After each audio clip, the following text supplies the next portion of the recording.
Você faz a apresentação, você faz negócio. Olá, olá!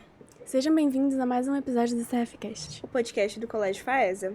Eu sou a Adel. E eu sou a Anaísa.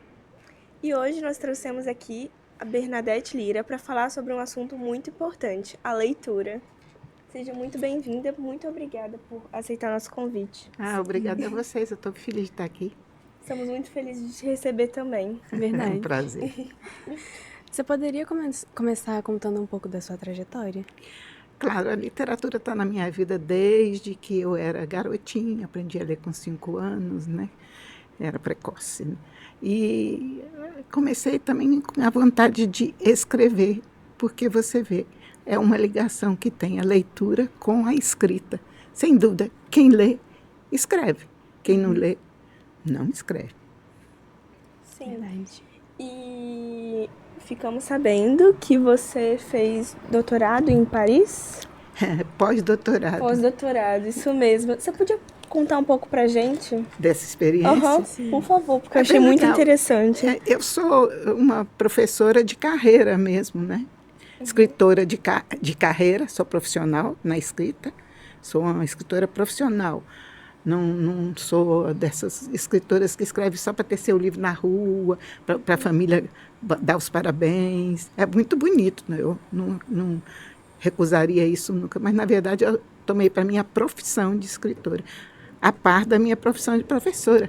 Eu comecei a dar aula para o curso primário, num grupo escolar do Espírito Santo, lá no norte, em Conceição da Barra, onde eu nasci. E fui fazendo carreira. Depois eu fiz a UFES em letras. Depois eu entrei para dar aula na UFES, para o curso de comunicação da UFES. Depois eu fui fazer mestrado em comunicação no Rio, na UFRJ. Depois doutorado na USP, em cinema. E o meu pós-doutorado, que foi cinema na Sorbonne. Muito bom, muito legal. É uma carreira. Com certeza. Verdade. E o que te inspirou, assim, a começar a escrever? Era meu avô. Meu avô, ele era uma pessoa muito simples, ele tinha uma vendinha de secos e molhados, lá em Conceição da Barra. E desde criancinha, desde bebezinho, que ele vivia rodeado de livros, revistas, ele fazia poemas. Ele fez até uma letra para o hino do Espírito Santo. Não foi a escolhida, mas também concorreu. Então, lá do interiorzão, ele já fazia isso. E eu fui vendo aquilo. E ele botava a mão na minha cabeça e dizia assim: eu queria passar para essa cabecinha tudo que eu tenho na minha. E eu acredito muito nessa energia dele, que me inspirou e que fui vendo.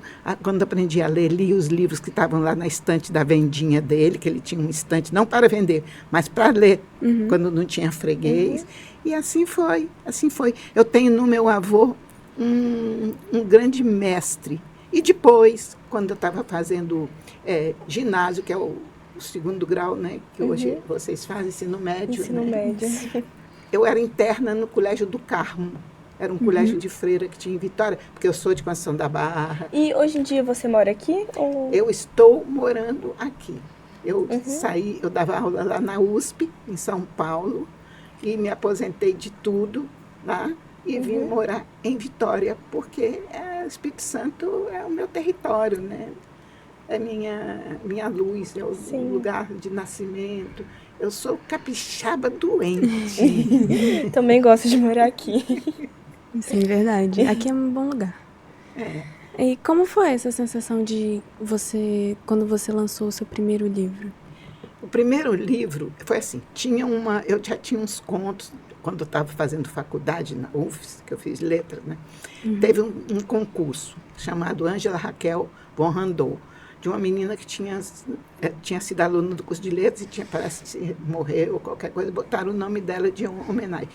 Eu resolvi entrar com um conto também. Eu disse, eu vou concorrer a isso. E ganhei o primeiro lugar. Aí eu fiquei toda boba, achando que eu era uma grande escritora. Né? Aí, esse conto serviu para eu escrever outros, porque ele me animou. Deu aquele up na gente, né? Ver um conto premiado no Rio.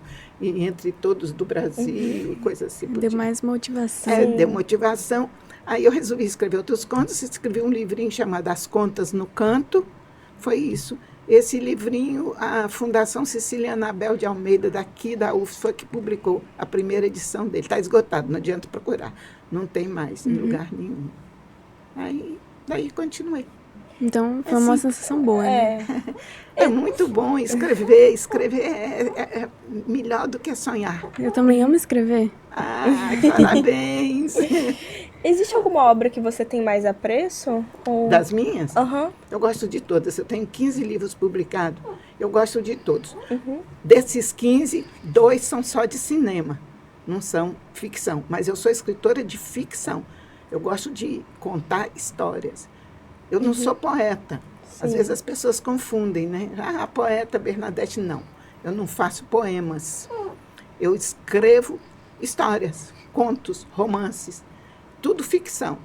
Além da ficção, existe outro gênero que você gosta ou sua paixão mesmo é ficção? Não, é ficção mesmo. É ficção. Eu sou cronista também, porque eu tenho uma coluna na Gazeta, às terças-feiras, de 15 em 15 dias, onde eu falo de filmes, falo de livros, falo do que está acontecendo no momento na cidade, no mundo. É uma colunazinha pequenininha, mas eu mantenho porque a gente faz esse exercício. Porque escrever para jornal, eles exigem o número de caracteres. Sim. Então, 2.500 caracteres é a minha coluna.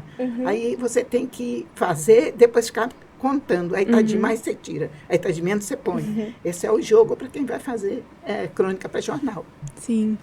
E desses livros que você falou, né, que você gosta de todos os seus, você... São meus filhotinhos. Você recomenda... Quais são os seus preferidos? Você tem algum? E é difícil, né? Porque a cada livro novo que eu lanço, eu tô achando que eu tô melhor. Assim que é bom.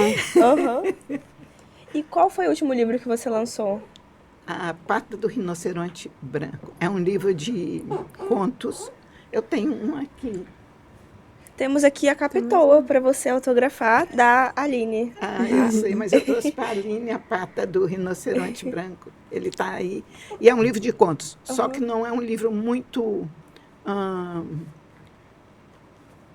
ele não tem nada de água com açúcar. Ele é um livro duro. É um livro dentro do que nós estamos vivendo hoje no mundo.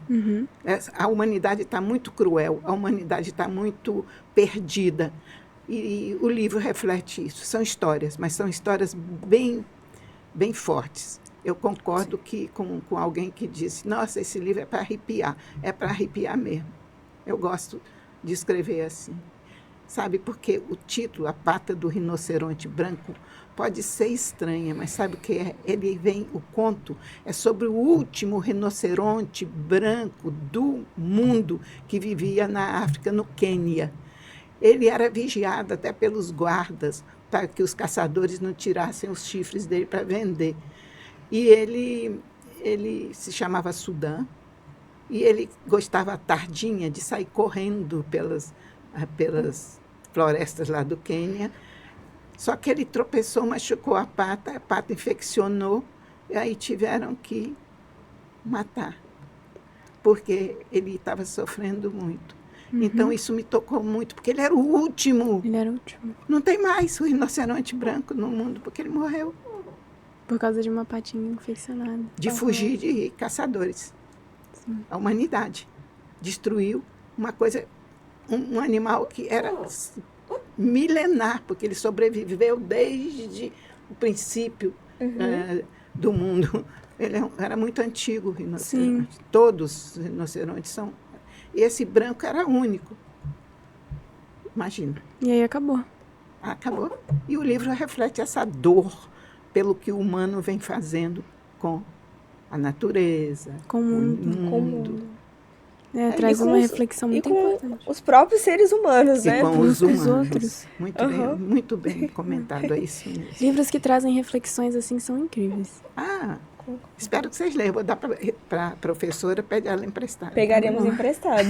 Sim. Agora a gente vai olhar na nossa colinha. O Brasil lê menos.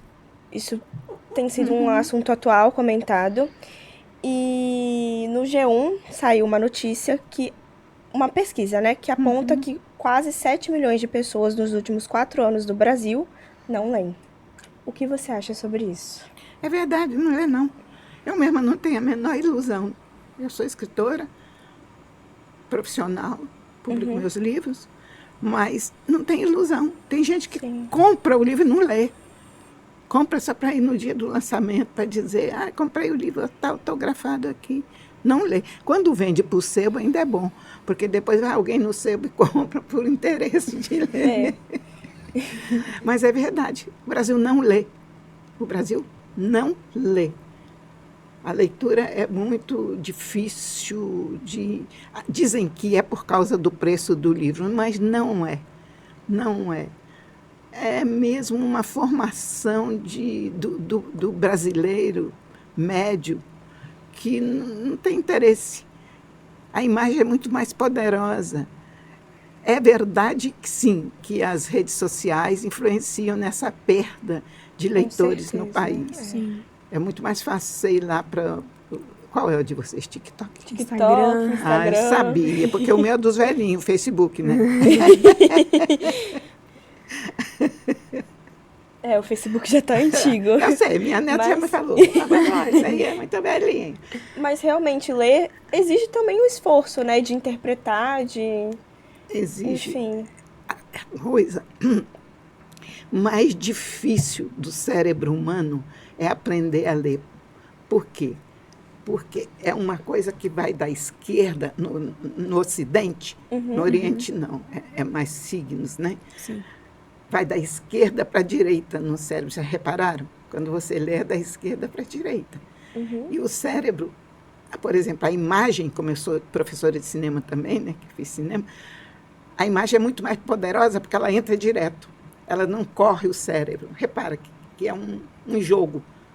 Então, ler e entender o que está lendo é muito mais difícil. Sim. Muito mais difícil. Então, visualizar é muito mais fácil. Muito mais fácil, porque logo entra no cérebro. O cérebro responde. Vocês sabem que o cérebro é tudo, né? Sim. Quem manobra com a gente, né? Com certeza. Agora, mas nós temos uma vitória, né? Porque a Unesco decretou o Rio de Janeiro a capital da leitura, do livro. Inclusive, essa semana vai começar a Bienal lá. E promete ser uma das maiores e melhores bienais. Eu sei. Esse meu último livro, não a editora, mas a Gráfica de São Paulo que imprimiu, me convidou. Eu não sei se vou poder ir, mas de toda maneira eles estão com espaço para os autores deles. Interessante. E você acha que, no caso, na sua opinião, qual é a importância da Bienal para a literatura? É muito bom que haja. Quanto mais leitura, melhor. Qualquer sementinha de leitura é ótima, Com porque certeza. isso vai abrindo espaço para a leitura. O brasileiro tem que ler. Tem que estimular a Temos que leitura. abrir caminho para a leitura. É sim. muito bom isso, muito bom. Verdade. E você acha que falta uma Bienal capixaba?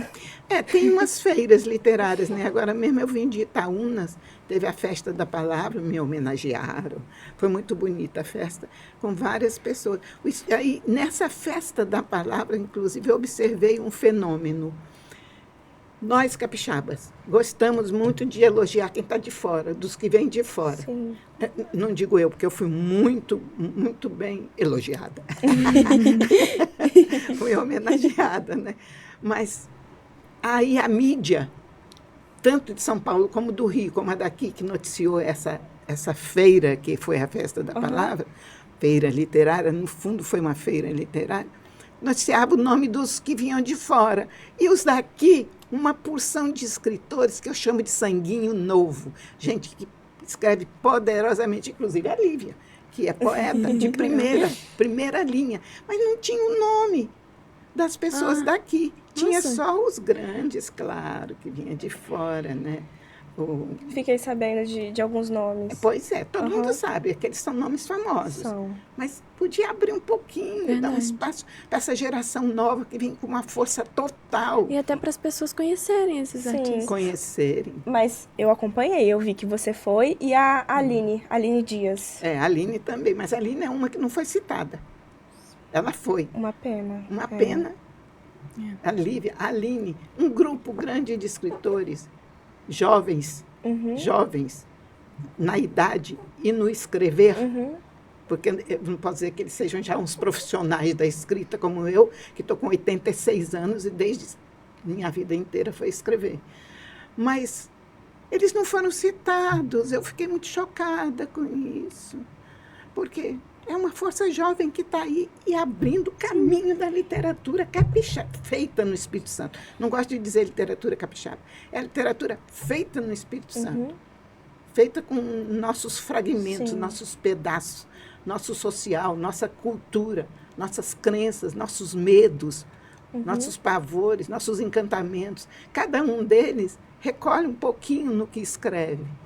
E vamos dar uma menção honrosa, pelo menos, para esses jovens que estão escrevendo, inclusive a senhorita que gosta de escrever, que eu espero que seja uma escritora. Ainda não sei, mas eu gosto de escrever, sim. Ela e a Ana Júlia. Ana Júlia, nossa roteirista, que está assistindo, nossa roteirista. Júlia, que bom, que prazer, estou com escritoras. E uma leitora, mais de uma, várias. Leitora é muito bem, muito bom. Porque se a gente lê, a gente escreve, não é? Sim. Não é?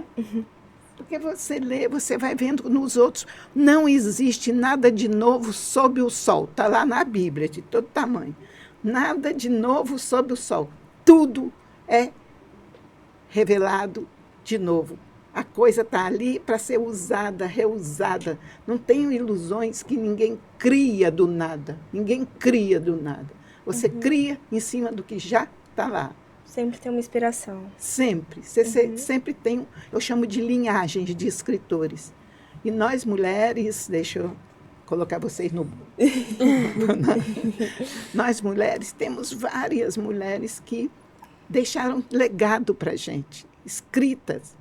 A minha escritora predileta, que eu vi a pergunta, não sei se você vai fazer, mas eu já vou responder, no Brasil, é Cecília Meirelles, uma poeta maravilhosa, simbolista, que era a época dela, a época de escrever de modo simbólico. Meu livro que mais marcou na minha infância foi dela, Ou Isso ou Aquilo. Ou Isso ou Aquilo, que é o infantil dela de poema. É maravilhoso. Minha mãe era professora, ela maravilhosa. Quando ela fala do mar, você vê o mar, você sente o mar batendo em você, fazendo aquele barulhinho, mas não... As palavras são outras, mas ela sabe jogar. Então, Cecília é a minha predileta, e sobretudo pelo ritmo. Vocês que escrevem, o ritmo é muito importante. Não tenham medo de cortar quando acharem que está com o ritmo errado. Exercitem o ritmo de vocês com música, com leitura de outros poemas. Você faz o quê? Histórias ou poemas? Eu gostava muito de fazer poema. E ela? Eu escrevo mais histórias. História. Essa é do meu time. Voltando a falar sobre o incentivo à leitura, como que você acha que a escola ou a família, os veículos de comunicação mesmo, o Instagram, enfim, os jornais podem fazer para incentivar a população a ler? Isso é muito difícil. É muito difícil. Porque no corre dos dias, você corre para lá, corre para cá, você faz coisas e você tem uma certa dificuldade. A não ser certos redutos, como esse que estamos vivendo agora. Né? Vocês são alunas promissoras, vocês são futuro, pelo amor de Deus. Não é eu que não vou viver mais 86 anos, quem dera, mas não vou. Bom, vocês estão fazendo isso. Então, esses pequenos núcleos formadores de leitores, ou que falem da leitura, ou que doem livros pequenininhos, já começar a folhear, mesmo que eles não leiam, né? Esse hábito de leitura. Ler é um hábito, é digamos, uma vocação, mas é um hábito também. Mesmo quem não tem vocação para ler ou escrever, pode começar a escrever e a ler. Você estava falando que ler é um hábito, né? E aí eu estava lembrando que quando eu era mais nova, meus pais viviam comprando livros para mim, livrinhos infantis, e eu lia, eles me davam um tempinho para eu treinar, quando eu ainda não sabia ler direito, e chegava em determinado momento, eles pediam para eu ler o livro inteiro para eles. E eu vejo como isso me ajudou até hoje, isso me ajuda até hoje. Então aí eu penso, na sua opinião, isso é um hábito que tem que ser construído desde muito cedo? É um hábito. Não quero dizer que ele não possa ser adquirido tardiamente. Pode. Mas se a família se empenha nisso, olha aí o resultado. Sim, Você hoje eu amo ler. escrevendo. Vamos ler e escrever. Então, essa era a pergunta, né, que eu ia fazer, de como a família poderia incentivar a leitura. Na sua opinião, como você acha que a família poderia incentivar? A família, ela é um núcleo poderoso, porque na família que você começa a aprender as coisas. Você aprende a amar e a odiar na família. Então, ensinar a ler ou trazer livros para dentro de casa. Quem tem um pai ou uma mãe que gosta de ler, fatalmente segue aquele caminho também, né? Como eu com meu avô. Eu já abri para vocês o começo da minha vida de leitora e de escritora, né? Foi assim. Meu avô lia muito, era uma pessoa muito simples. Pensa bem, um comerciantezinho de secos e molhados lá do interiorzão. E tinha o hábito da leitura. O hábito. E os livros dele estavam todos lá. E eu ficava aguando por aquilo tudo. Quando eu comecei a aprender a ler, já devorei aquilo tudo. Muitos eu nem entendia, porque eu era criança. Mas eu lia. É isso, a família é essencial nesse processo. Com certeza. E você sente que o seu trabalho ele tem sido prejudicado pela queda dos jovens? Pela queda dos jovens leitores, no caso, que não está tendo mais jovens leitores, basicamente? Ana, eu não tenho muita preocupação com o meu trabalho, não. Eu escrevo porque se eu não escrever, eu morro. Então, eu sou uma escritora assim que escrevo, não é para ganhar prêmio. Eu tenho vários prêmios, inclusive o Oceanos, que é um prêmio internacional, eu fui semifinalista, né? 3.000 e tantos romances, o meu ficou entre os 10 do mundo todo. Caramba. Caramba mesmo. Eu adoro falar isso, porque é muito chique. Não, tá certo, mesmo, tem que tem se que gabar. falar. Tem que se gabar. E é sobre uma velhinha que se suicida de solidão. São os temas que nós, mulheres, gostamos de abordar. Né? Uma velhinha solitária, uma mulher solitária dentro de um apartamento no 10º andar. Um dia ela se joga. Ninguém dava a menor atenção a ela. Muito bem, mas vou deixar o livro para lá. E quando eu escrevo, simplesmente. Eu não estou pensando nos leitores. Isso é verdade. Eu não penso nos meus leitores. Eles é que vão saber se estão aptos, prontos para aquilo que eu escrevo ou não. Jogar o livro no lixo ou ler. Jogar o livro no lixo ou divulgar o livro. Mas eu não estou, porque cada leitor é recriador do que você escreve. Você escreve, mas você não tem a pertinência de abordar todos que vão ler seu livro e dizer, eles estão entendendo o que eu quis dizer. Coisa nenhuma, eles estão recriando coisas em cima daquilo que você escreveu. Porque escrever é criar. Escrever é melhor que sonhar mesmo. Porque você cria, você deixa alguma coisa. Aí, quando você vai embora desse mundo, para outro melhor, eu espero, você vai deixar alguma coisa sua, um pedaço seu, um fragmento seu, que talvez um dia alguém vai lá e diz, que história interessante, parece com a minha. Ou vai criar em cima daquela história uma outra semelhante. Existe em literatura séria, quem faz literatura mesmo, e eu digo que eu faço, tem sempre um princípio de que você é de uma linhagem de escritores, porque não é todo escritor que gosta de todos os escritores, de todos os livros. Você tem... minha linhagem, por exemplo, é do fantástico. Porque eu acho que não tem coisa mais real do que a fantasia. Que a própria realidade já é uma fantasia. Então, eu acho isso. Você vai sempre... Pode ler e reproduzir sem medo. Mas é plágio. Não, não é plágio. Não.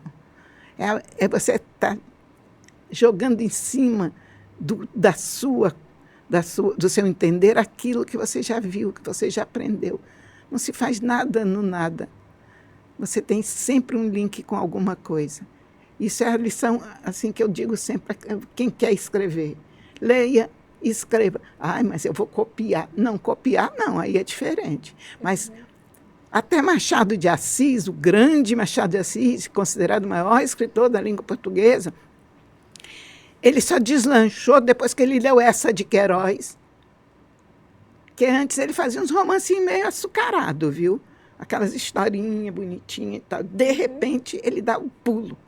Depois que ele leu o Primo Basílio de Dias de Queiroz, que é um autor português. Então, leiam. Fomentem a leitura. Vocês são a força. Vocês são a esperança dessa força. Como eu digo, dessa geração que eu estou agora cultivando, esse olhar em cima dessa geração de jovens que estão escrevendo. Alguns não são tão jovens assim mesmo, mas são jovens na escrita. Na idade talvez não sejam tanto, mas são também na escrita.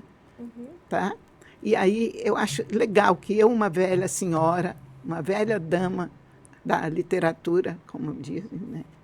Uma noviça rebelde, como alguns me chamam, que eu tenha essa graça, esse dom de poder descobrir que tem gente que está escrevendo bem, criando dentro do nosso território capixaba. Eu estou fazendo fé nisso. Estou levando a sério essa ideia que me veio agora, nessa coisa de Itaúnas, nessa reunião literária de Itaúnas. Porque eu vi citando aqueles grandes autores que já ganharam prêmios, que estão lá e tal, e os nossos que estavam lá. Gente que escreve muito bem, não fica devendo nada a ninguém. Voltando a falar um pouco do cenário da escrita. Da escrita. Você considera difícil ser escritora no Brasil? Mas é mesmo. Escritora, Muito. olha o que você disse. Escritora, mulher sobretudo. Mulher sobretudo. E ser escritor, você acha mais Os fácil? escritores, homens, eles têm mais uma pegada já constituída, porque a nossa cultura é uma cultura patriarcal. Sim. Privilegia a ação do homem. Exatamente. A ação da mulher é sempre vista como secundária. Haja vista a Capitoa, que foi você. Quem é que leu a Capitoa? A sua professora leu. Ela me emprestou. Pois é. A Capitoa, ninguém sabia da existência dessa mulher aqui. Me deu um trabalho encontrar dados sobre ela. Eu fui dar aula em Portugal, no sul de Portugal, como uma visitante, professora visitante, uma época. É ligeiro isso, você não é professora do lugar. Você é convidado, você vai lá dar uns cursos. Era de cinema. Mas eu aproveitei para pesquisar sobre a Dona Luísa. Ela tinha 3 sobrenomes, porque ninguém sabe o sobrenome dela até hoje, se era Grimaldi, Grinalda ou Grinaldi. Então, eu preferi botar só Luísa no meu livro, né, para botar o sobrenome e dizer, não, vem o historiador, que o historiador quer saber de tudo e sabe de tudo mesmo, porque eles gostam de... Até a horinha em que o barco dela entrou na Baía de Vitória, eles devem saber. Era não sei quantas horas e tantos minutos. Mas então, cadê? Nada sobre essa mulher. Nada. E foi ela quem doou o Monte da Penha para os frades, para fazer o Mosteiro da Penha lá em cima. Foi ela. Ela governou o Espírito Santo de 1589 a 1592. E sabe por que ela foi destituída? No meu livro eu digo. Porque o rei de Portugal diz que uma mulher não tem direito a mando, nem a posse de terra. Vamos tirar ela e botar um homem. Nossa. Joe, esse negócio é velho. Agora, eu gostaria que você deixasse uma mensagem para escritores independentes, assim como a Anaísa e a Ana Júlia. Eu fiz questão de, nesse podcast aqui com vocês, adoráveis meninos me entrevistando, eu fiz questão de já deixar alguma coisa. Porque eu já disse como escrever. Não vão em frente. Não vai valer de nada, ninguém vai ler. Não se importe, escrevam. E escreve o que lhe der na telha. E o que melhor te inspirar. Se bem que escrever, na verdade, literatura é assim, são 10% de inspiração só. E 90% de transpiração mesmo, de trabalho. Muito bom, muito obrigada. Muito obrigada. Imagina, um De prazer estar verdade. com vocês. Igualmente. Agora a gente vai pro nosso bate-bola jogo Sei. rápido. Um livro brasileiro que você ama, que você já falou. Uma autora, né? Autora. É dela? Ou... Não. É de um escritor que eu conheci, José J. Veiga. Chama-se Os Cavalinhos de Platiplanto, Esse escritor é da onde? do Rio, mas já morreu. Ah. E o livro é sobre o quê? O livro é sobre um mistério de umas crianças e de uns cavalinhos que aparecem num determinado vilarejo. É um livro assim meio da roça, como se diz, né? Ele é muito interessante porque ele mistura coisas fantasiosas com coisas da realidade da época que estávamos vivendo no Brasil quando ele escreveu. Interessante. Muito. José J. Veiga. Uma autora brasileira que te inspira. Aí sim, eu já falei, Clarice Lispector, sem dúvida. E ela é poeta, mas ela era cronista também. Adoro ela também. Um personagem literário que você gostaria de ter criado. Capitu, de Machado de Assis, Dom Casmurro. Capitu, que é descrita como olhos de cigana, oblíqua e dissimulada. É uma personagem famosa na literatura. Até hoje se discute se Capitu traiu ou não traiu o marido. Café ou chá enquanto escreve? Nenhum nem outro, não. Eu juro. Eu gosto muito de um ginzinho. Um filme que te marcou. Um filme brasileiro. Um filme que me marcou. Bom, é tanto filme na minha vida, né? Mas eu gosto muito de um cineasta brasileiro que se chama Júlio Bressani, e que tem um filme, Brás Cubas, feito em cima do romance do Machado de Assis, Brás Cubas. Que legal, não conheço. Um lugar favorito no Espírito Santo? Conceição da Barra. Sem dúvida. Prefere escrever de manhã, à tarde ou de madrugada? Eu às vezes, eu tenho um hábito de acordar às 3 horas da madrugada para escrever. É a melhor hora, é a hora mágica. O que não pode faltar na sua mesa de escrita? O retrato do meu filho que já se foi. O que a literatura significa para você em uma palavra? Vida. Foi muito bom de ter aqui, de verdade. Eu amei bater um papo com você. Continuemos em algum lugar, quem sabe tomando ginzinho. Você Obrigada, tem vocês alguma são- rede social? Redes sociais você tem? Pra gente poder divulgar aqui?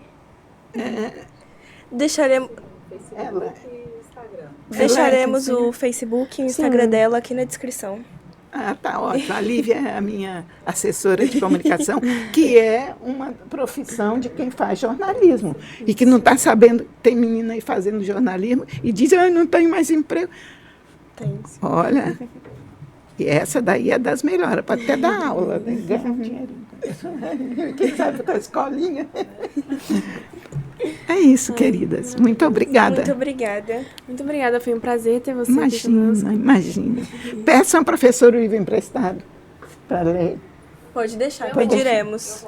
Pediremos. Vou deixar com ela. Acho que tem o piano, não tem? Ele que botou aí dentro, o editor. É isso, gente. Estamos ficando por aqui. Muito obrigada por terem assistido. Ai, desculpa.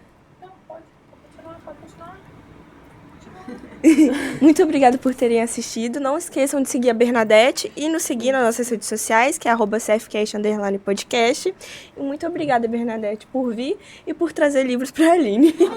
A Aline me interessa. Uma professora que Tchau. movimenta vocês desse jeito. Para literatura me interessa.